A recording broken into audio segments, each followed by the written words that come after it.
Okay, so Debian 11 just recently went into a hard freeze, so the Alpha 3 image is now available, and if we go to the mirror CD image bullseye Alpha 3 AMD54 directory on cdimage.debian.org, go into the ISO CD and scroll all the way down, we can get the ISO from here.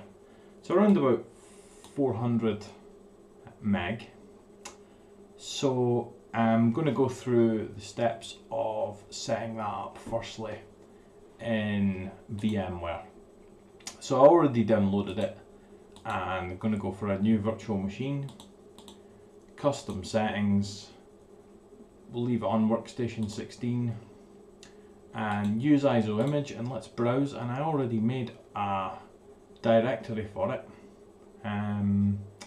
So if I go home and my VMware local VMs, I have the ISO here that I downloaded from the Debian CD image store. So going to set the operating system to Linux. Now, it's not likely that the latest version of Debian is available in here. In fact, it goes up to Debian 10 64-bit. So that's fine. This is Debian 11 64-bit. And then let's give it a sensible name. Let's call it Debian 11 Bullseye is the code name. Okay, and the path looks good there, Debian 11 Bullseye. Number of processors, we'll go for two cores, and we'll give this 8 gig of RAM.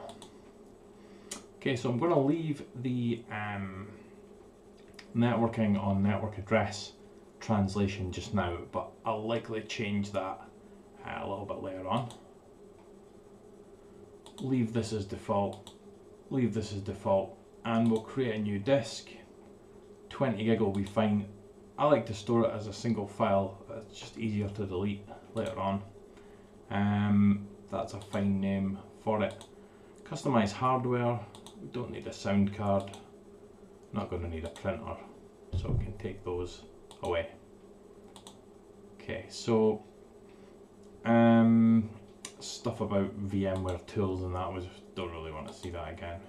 Okay, so usually there's a beep noise when Debian starts. There it is, and I don't know why it does that. So go for a graphical installation. Now hopefully this will be nice and quick. I'm on an SSD, I've given it 8 gig of RAM, so English, UK, British English,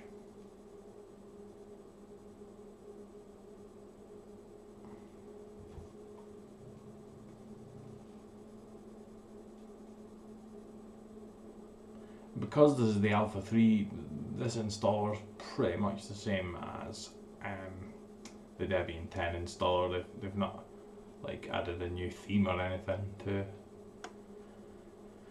installer. So network auto configuration has succeeded. Right, I'm going to call this DB01 for Debian Bullseye 01. Now at this point, if you want to set up sudo, okay, this is where you can do this here. Personally, I'm going to go for a root password. So,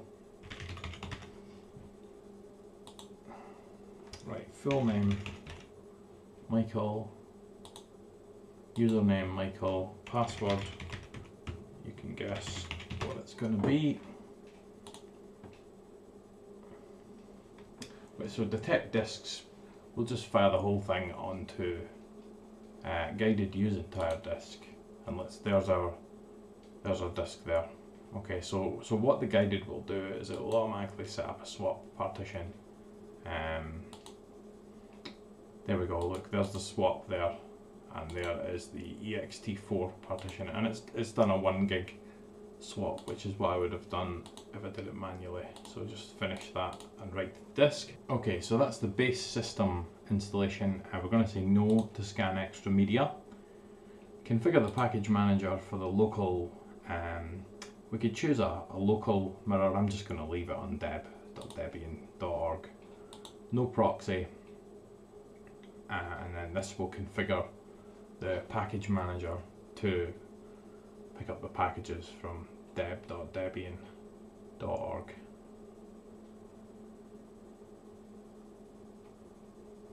Okay. So this point, select and install software. About 160 packages to download. And the package usage survey. So let's just, I mean, it's just a test VM. Might as well say yes to that. Okay, so task select is the application that's going to let us choose what we want on the system. So I'm going to say that we definitely want standard system utilities, and we do not want GNOME. Okay, the Debian desktop environment we don't want. We do want an SSH server, so just the last two ticked on this one, and then hit continue. And this will go away and retrieve just the files that we need to set up that basic system with the standard utilities and the SSH server. So there's all the files retrieved now. They just need to be unpacked and installed. Okay, and the last choice is installing the Grub bootloader. So choose yes for that, otherwise it would be very difficult to boot the system. Now, there's only one drive in this, and we're going to choose that one there. If you had multiple drives, you'd want to make sure you chose the right one there. So here's the Grub bootloader being installed. That's the installation finishing. And we should be able to, oh look, it's installing OpenVM tools as part of the installation. That's very clever. It never used to be as sophisticated as that. Okay, so once this is finished, we'll be able to reboot the system. Okay, so the installation is complete. Boot into your new system, remove the installation media. So to do that, we can kind of virtually do that by going to VM, remove all devices. Do we actually have the CD in there? Do you know what? I'm just going to go ahead and continue. I mean, we could virtually take out the CD, but I think it'll be clever enough to, yes it is, clever enough to figure it out.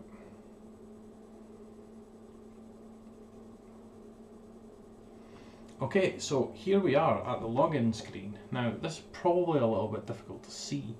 Let me just see if I can zoom things in a wee bit.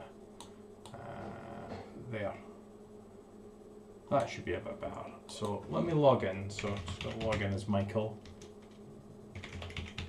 And now, what we have here is an absolute bare system. Okay, and just to check that this is what we think it is, let's run cat, okay, on etc Debian version. And you can see that it's bullseye. Uname -a tells us that we're on the Linux kernel version 5. Okay, 5.10.0.5 AMD64 system. Let's see how much free disk we've got. We've got about 19 gig free there. So the next thing I'm going to do is I'm going to get SSH'd into this machine from my local machine just to make things easier with copy and paste and stuff. So in order to do that, I'm just going to do an IPA, and we'll see that we are on 172.16.11.132. So if I jump over to my terminal here, okay, and I just go for SSH Michael at 172.16. What is it? 11.132. 16. Dot. Oh, did I just press enter there? 16.11.132. and it's going yes, and password, and here we are. So now we're SSH'd into this virtual machine. I can pretty much minimize, my VMware in the background, and we can have this up to the main screen. So the next thing we're going to do is we're going to go and get a copy of the latest Graylog. So just show you again, this is me SSH'd into this machine. Okay, so there it's the same one with the 19 gig free, and if I do IPA, it shows you that we're on 172.16.11.132. That's just my NAT IP address. So let's just check that we have internet. We have internet. Great. So I'm going to go over to Graylog's website, which has changed a little bit recently. So let's just shut down this Debian page because we're done with getting Debian now. Now, I went to Graylog and I actually started using Graylog when Graylog was Graylog version 2 in the alpha stage. And I also made a video of installing Graylog when Graylog was version 3. Okay, in its very early stages, and that was on Debian 9. So now we're on Debian 11 and we're using Graylog version 4. Okay, so it just shows you how these things, how the versions roll. So it used to be called Graylog 2. Well, it was called Graylog originally, then it was called Graylog 2. Now it's called Graylog again, and it looks like they've kind of split into some different solutions. So I think what we want now is Graylog Open. Okay, and it says here we can install Graylog via deb or rpm packages, which is what we want to do. So let's say we want to do that. Now it's saying here that we can sign up to receive some stuff, or we can just say don't send me the stuff, I'll find the files myself. Okay, so looks like they've actually added some videos, one for CentOS and one for Ubuntu, but these are for Graylog 3. What we want is Graylog 4, and we want Debian, and we want Debian 11. So let's go and try and find these packages. So I'm guessing we go to packages.graylog. See, the package repo is still called Graylog 2. Okay, so I wasn't making that up. So let's go into this packages directory, and look, here are all the old deb files. So if we scroll, what we want is we want Graylog 4.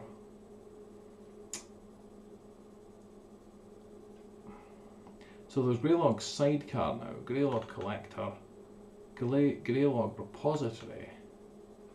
I think we want this Graylog repository. Graylog repository 4 is the target that we're looking for, .deb. So I'm going to go back to the installation instructions and just see what this says. So let's go to choose the operating system down here. So download and install the latest Graylog 4 repository via Dpkg. So that sounds pretty good. So let's see if I can do a little half and half screen here, half with my terminal and half with the instructions, and see if we can follow this through. So let me move this down a wee bit as well. So it's saying that you make sure you install the following before starting: Java 8, Elasticsearch 6 and MongoDB 4. And look, it's giving me a little Debian link here. This guide describes the fastest way to install Graylog on Debian Linux 10. Okay, so I'm just going to try and adapt that to Debian 11. So the first thing it's telling me to do is run Apt Update and Apt Upgrade. Now, I'm not going to run sudo on this machine, I'm just going to become root on the machine. So we'll be able to take out any use of sudo. And let's just run this and see if we've got any updates or upgrades. None, because we've literally just installed this, the net installation. So it's got the latest version of all the packages. So let's grab the first set of things we need. So transport HTTPS, OpenJDK11, runtime, password generator, wget. Okay, 203 meg. So let's run that. And then get ready for the next instruction. If that all goes well, which I hope it does. So the next bit to install is MongoDB. Now I do remember the last time there being big problems with MongoDB. Something about the license or something caused a lot of issues, I believe, at some point. And there was only one version that everybody liked, and then any version after that everyone hated. So let's just see what happens if we run this command here. So one thing to watch out for if you're not using sudo is after pipe symbols.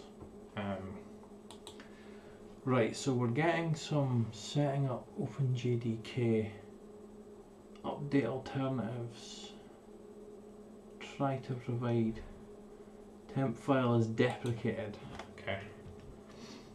I'm wondering if I should just run. Here's a good command to run, right? It's apt get -f install just to fix.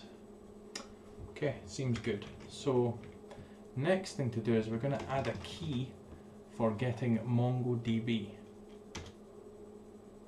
Okay, tells me that apt key is not allowed, but it's going to do it anyway. Well, hopefully they don't completely remove the ability to do that.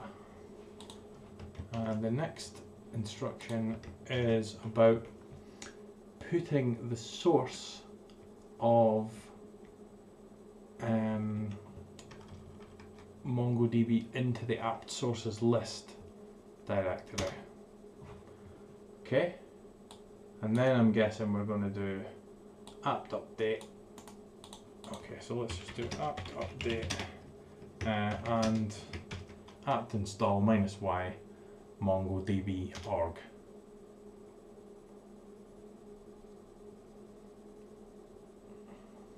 All looks good. So the next step is to enable MongoDB during the operating system startup.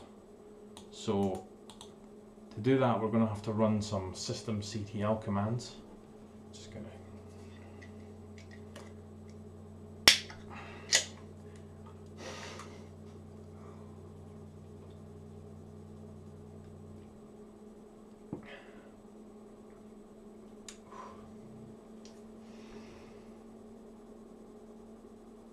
must be quite an effort. Right, let's do systemctl daemon reload. Then we want to enable mongodb.service. I would say you don't have to put .service. Looks good. And then restart mongodb.service. Nice. And then we're doing some kind of check grep for MongoDB. Okay, and it's saying it's active. I mean, we don't really have to do that. We could just do systemctl status MongoDB.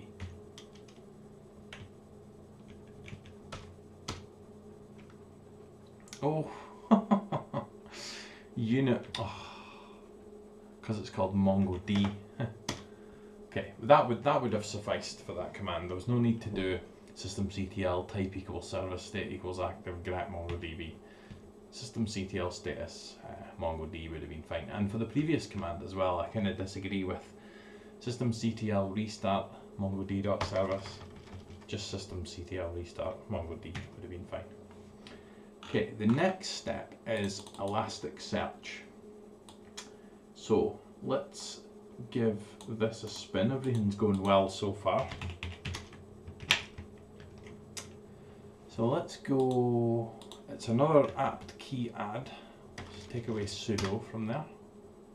That looks good. and then we're going to echo the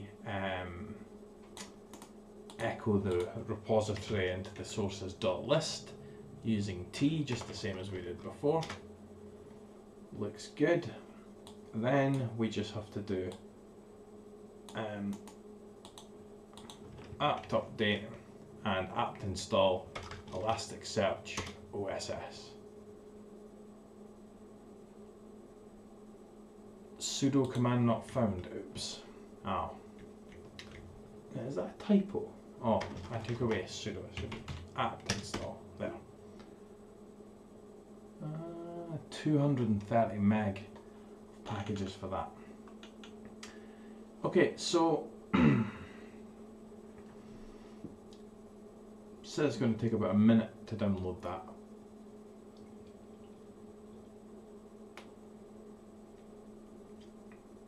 So the next instruction, we have to modify the Elasticsearch YAML file to get that to work.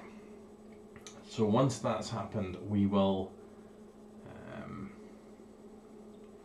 Oh, see, they're giving you a fancy command to do that.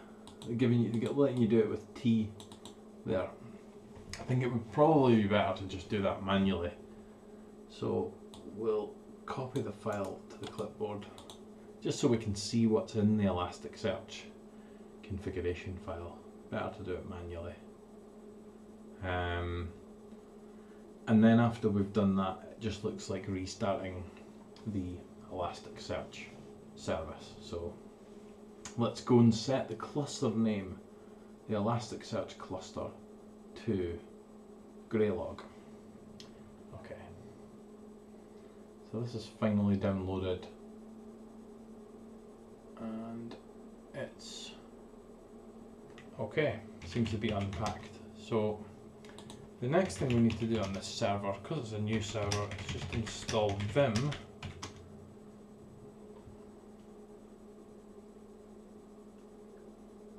so we can edit some config files.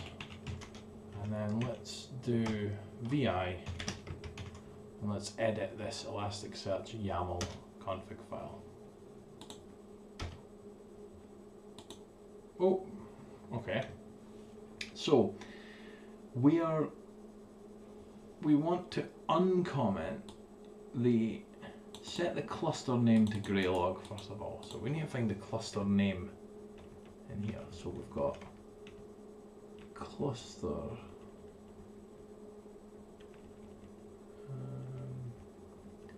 gateway. Doesn't seem to be a very obvious cluster name in here. Note, Elasticsearch comes with reasonable defaults for most settings. Primary config. Add a name for your cluster. Ha, there it is there. So let's do cluster name, and let's call the cluster, as it says here, Graylog. I'm just wondering if that had a space there. It seems like the way the file's set out, it does like colon and space, right? And then uncomment action auto create index. So let's find action auto create index. Action auto create index, where are you? There's action destructive.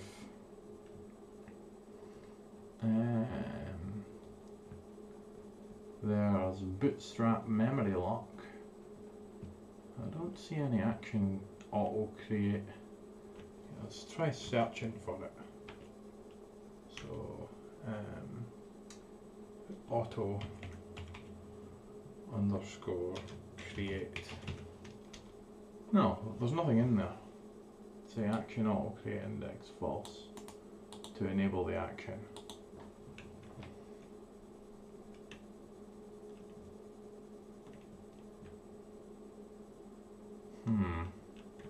Just going to stick that onto the end then of the file. Action auto create index false. Hopefully that won't break anything. Okay, now that we've modified that, systemctl reload, systemctl enable elasticsearch.service, and systemctl restart Elasticsearch. You don't need to put .service. Look, see, works just fine without it.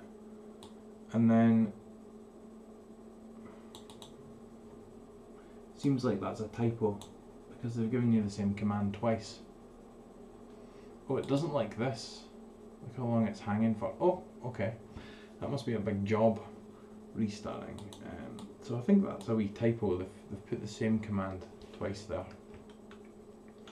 Okay, now on to Graylog.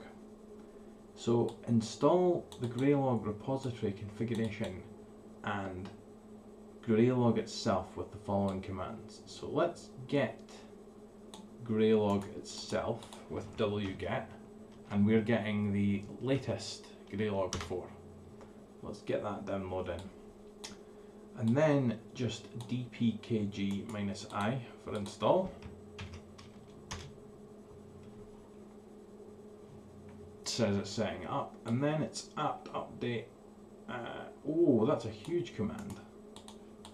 Look at this. Look at this one.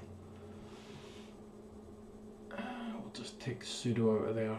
It seems like this is all the plugins and stuff.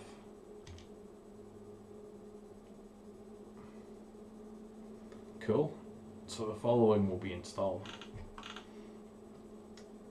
If you don't want the integration plugins or the enterprise plugins, simply run. Oh,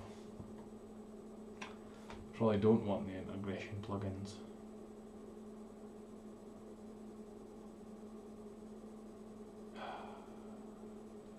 Shall we just cancel this?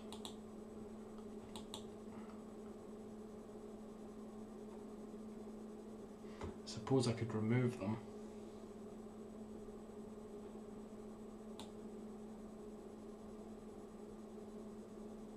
I think I'll remove them and run it again. I'll wait till it's finished though. I don't want to interrupt it while it's.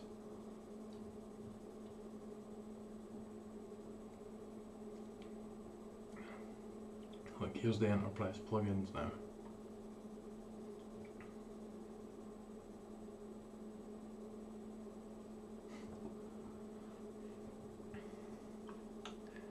I mean, how bad can it be? Right, read the instructions within the configurations file. I suppose technically it is a configurations file. Located here. Additionally, add password secret and root password SHA-2, as these are mandatory and Graylog will not start without them. Okay. So there's a little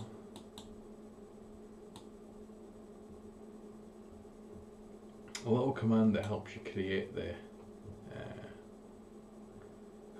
the password here. So let's do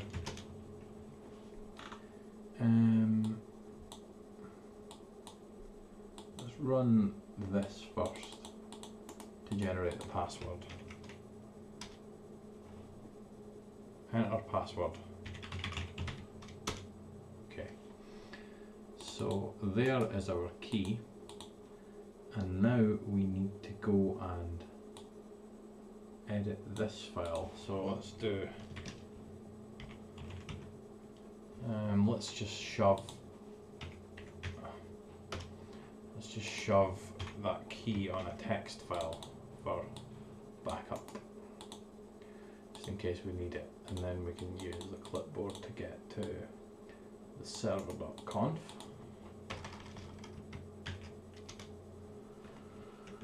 Okay, so in here we need to replace the password secret. So let's put the password secret in here, which is this value.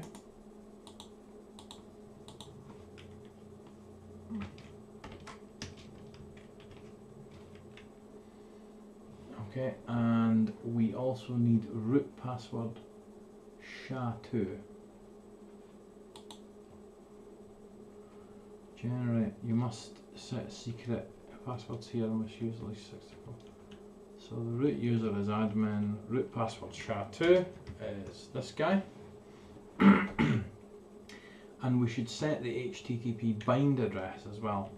So let's just find the HTTP bind address. Let's just leave it and we'll use port 9000 by default. That sounds good. Okay, so let's save that, and then it's daemon reload and enable the server and start the server. They used to have, they never used to use systemctl, they used to have their own. Oh, I just accidentally searched. Okay, systemctl. So again, that could just be done with systemctl status. Right, so apparently that's this running now. So if I was to go to this IP address and port 9000 in my browser over here, technically, the site can't be reached. Now I'm wondering if that's because this is on NAT in terms of VMware. Let's just check there's no other steps. So next step is to ingest messages. So let's go. It doesn't actually tell you how to get to the server, does it? Like it doesn't say, you may launch the server here or there. So what we'll do is we'll try changing the network adapter. Okay, so let's do in VMware, let's go to network adapter. And let's put this onto a bridged adapter. Okay. Oh, it seems like it's resetting itself. So let's try IPA. Okay, the easiest thing to do here is to do a reboot.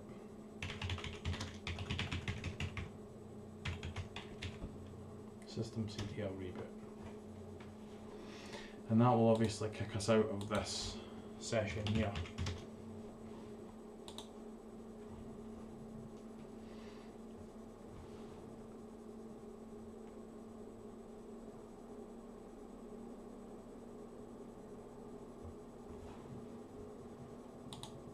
Okay.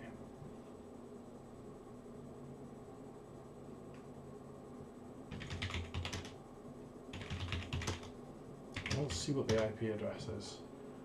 192.168.0.24. So let's do 192.168.0.24. No. Do we need to start the service again? I think we do. Let's go back to start Graylog server.service.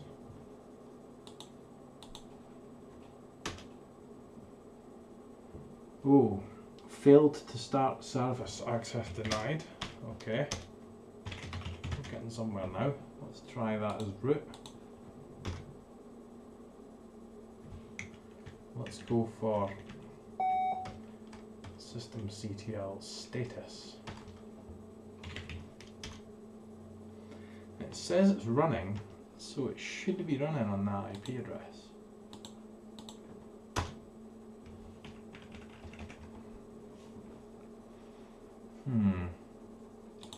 I wonder if this is because we need to set the... Let me just SSH in from other terminal. I think we need to set the IP.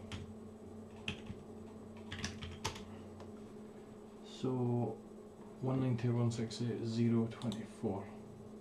Okay, so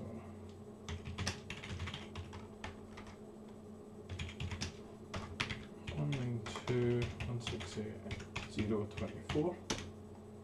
Yes. Okay. vi/etc/gray server.conf. somewhere. So if the port is omitted, it will use port 9000. I see. So by default, it loads on the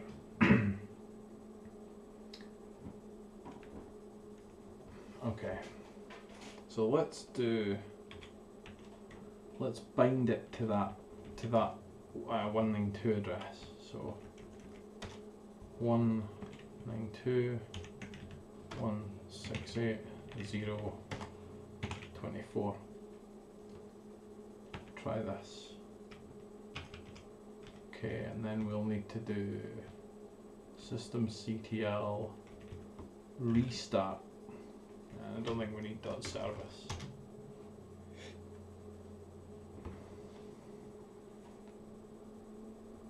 Haha, here we go. Right, so we have life.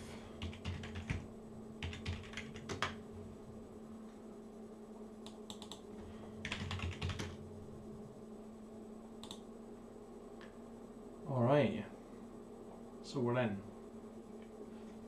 Okay, so I think it just took a little bit of time to start up after I changed that bind address. But it seems to be looking pretty good. So let's just close the guide just now so we can see the main server. Now it's looking good, we've got a dark theme now. So let's see if we can send something into the server first of all. So I'm going to use the logger command on Linux. So Linux logger command to port. Logger command usage. So let's go.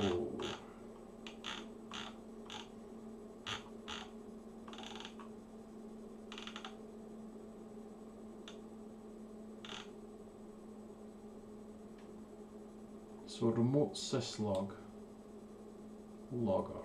Okay. So let's do a new tab here.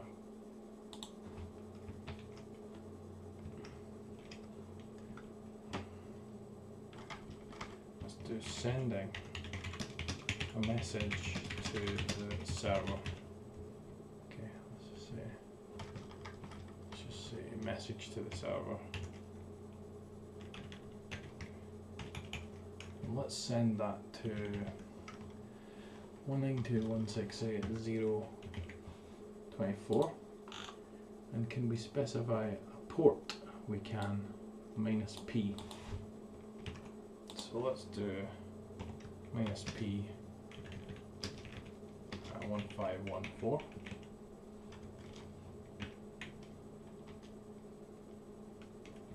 Okay. Message to the server. There.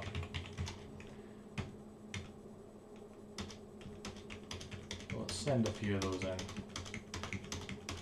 Right. Now what we want to do in Graylog is configure an input, a log ingester here. So let's go to System Inputs, select New Input, and let's go for a syslog UDP. Okay, and let's go for a launch new input. Right, title, we'll call this our test input. Bind address, we'll just leave that there. Port is going to be 1514. Let's hit save. Okay, so it says it's running. So the Graylog server should now be listening on that port. So we go back to search and put this on updating every 5 seconds. Update every 5 seconds. So this should be running live, I think. So now, if I just move this over here, and we send some messages to the server, we should see these appearing. Oh, and there they are, look. Message to the server coming in on that port with a timestamp from the test input. You see the test input there. So we could have a router. We could have various routers sending in check-in messages to this, and this is the kind of facility I've run this before. So let's change the message. Let's do server warning. Server warning. 3. Server warning. Right, not updating. Let's get this back on 1 second updates.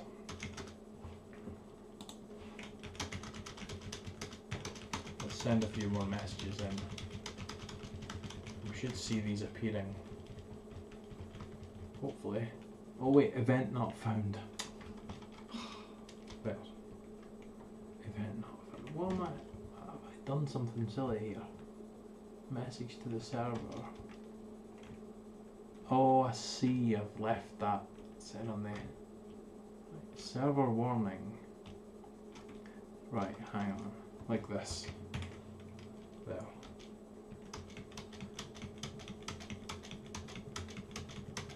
You should be able to see that real time. We're getting these messages coming in.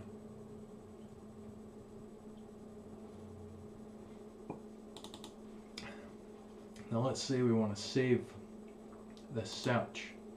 We could export, well, let's say all messages, right? In the last 5 minutes, say, yeah, in the last 5 minutes, let's go absolute. All right, and let's go save. Let's do export to a dashboard. So this could be our dashboard here, and we could add a widget to the dashboard. So let's see if we can do. There used to be a widget we could add. It was a count. Let's go to dashboards. Okay, sources. Create new dashboard. Let's do everything for the last. Let's do relative to the last 5 minutes. No override. Search in the last 5 minutes, right. Play. Dashboard has no widgets, so select a widget in the left sidebar and click create.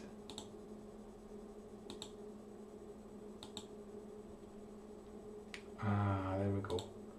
So we can have a message count there. If we do create, we can do message table, and there's the messages coming in there. Right, so let's go back to our search. Just delete this just now. I'll show you. So let's say we wanted to count these particular messages coming in. Okay, let's send these in, right? And let's change this to the last 15 minutes. And let's just put star, meaning everything. Okay, so here's everything that we've had in the last 15 minutes. So let's do export to dashboard. Now, on this dashboard, okay, we can also, we've got all messages, but we can also add a message count. Okay, and we can add a message table as well. And those are just some predefined aggregations. Now I think that we can make these a wee bit smaller and maybe move this over to here. Maybe make that a little bit narrower, and then we could save this as edit title, you know, my first dashboard. My first dashboard in Graylog 4 on Debian 11. Oh, it doesn't let me type that many things for the title, but there we go. There's our dashboard. Now we could configure this to do a custom search, a custom port, a custom count, and then, you know, we could make this available to other members of staff, and we could use this to count stuff as it was coming in. Okay, we could even have this change in real time. We can have these. We can put custom overrides up here. Like, we could have a dashboard to only show messages that contain the word warning, and we could have that up on a screen, and this would just count away. And you know, the good thing about this is the fact that it's open source. There's no tie to it like we would have with if we used Splunk. Obviously, there's a little bit more effort in setting up. So there it is. That's Graylog 4 on a new installation of Debian 11 with Elasticsearch, MongoDB, and the latest version of everything. And we have a custom dashboard running here in a dark theme, no problem. I would even say it's even easier than Debian 9 and Graylog 3.